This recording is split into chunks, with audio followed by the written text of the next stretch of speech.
कैसा लगा दीदी आश्रम की विजिट करके सरोजिनी में? सबसे पहले तो आज गुरु पूर्णिमा है। गुरु पूर्णिमा जैसा कि कुछ पंक्तियों में बांटा गया है कि प्रथम गुरु माँ,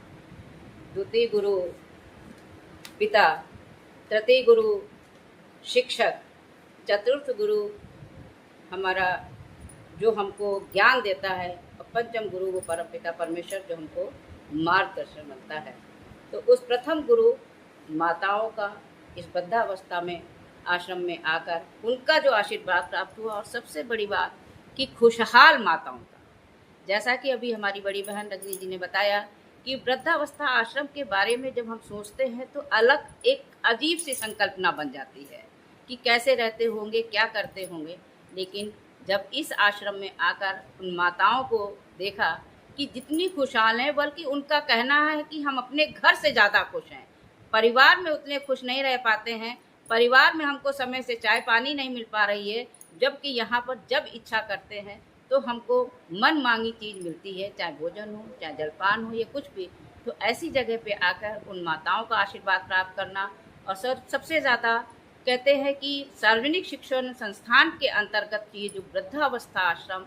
जो उनकी एक सोच थी, मैं डॉक्टर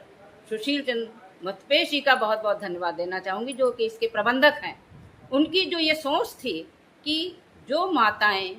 कहते हैं कि पूर्व में एक माँ 6 बच्चों को पाल लेती थी, लेकिन वर्तमान में 6 बच्चे एक माँ को नहीं पाल पा रहे, उनको आश्रय देने के लिए जो उनकी ये सोच बनी, आज से नहीं 99 से मेरे ख्याल से ये 1981 से, हाँ, इस तरीके की उन्होंने ये सोच बना के जो ये आश्रम शुरू किए थे, जो आज प्रतिफल हो, जिनका आज हमें प्रतिफल मिल रहा है। आश्रम 2017 से 2017 से ये आश्रम बने।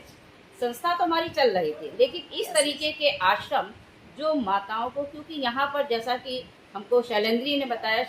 बताया कि कुछ रेस्क्यू जो महिलाएं भटक जाती हैं, जो पाई जाती, वो भी यहाँ पर हैं, कुछ घरों से आई हैं। ऐसी माताओं को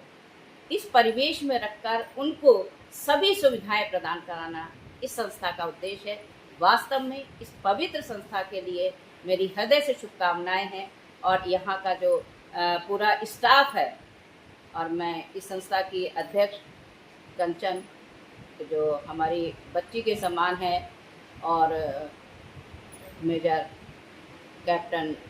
की वाइफ, पत्नी के रूप में है, उसने देखा ये सब जो दुख सहकर, और आज यहाँ पर अपना सहयोग दे रही है। और उसका कहना है कि इस तरीके के सभी आश्रमों में हमें साथ रहकर काम करना है। तो मैं इस संस्था के प्रति बहुत बहुत धन्यवाद ज्ञापित करती हूँ, साथ में अपनी बड़ी बहन रजनी जी का, कि उन्होंने जो हमें सहयोग देने की बात कही है कि हम इस संस्था को अडॉप्ट करके एक मॉडल आश्रम के रूप में इसको प्रस्तुत करना चाहते हैं। तो मैं बड़ी दी अपनी रजनी दी को भी धन्यवाद देना चाहूँगी कि वास्तव में अगर हम इस तरीके के मॉडल प्रस्तुत करते हैं कि जो बच्चे अपने माता पिता को अपने साथ नहीं रख पा रहे हैं, वो हमें दे जाएं, हमारे आश्रम में दे जाएं, हम उनको वही सारी सुविधाएं देंगे जो शायद वो उनके बच्चे नहीं दे पा रहे हैं। इसी के साथ पुनः एक बार पूरी संस्था के पदाधिकारियों को धन्यवाद देते हुए, यहाँ कार्यालय स्टाफ को देते हुए धन्यवाद देते हुए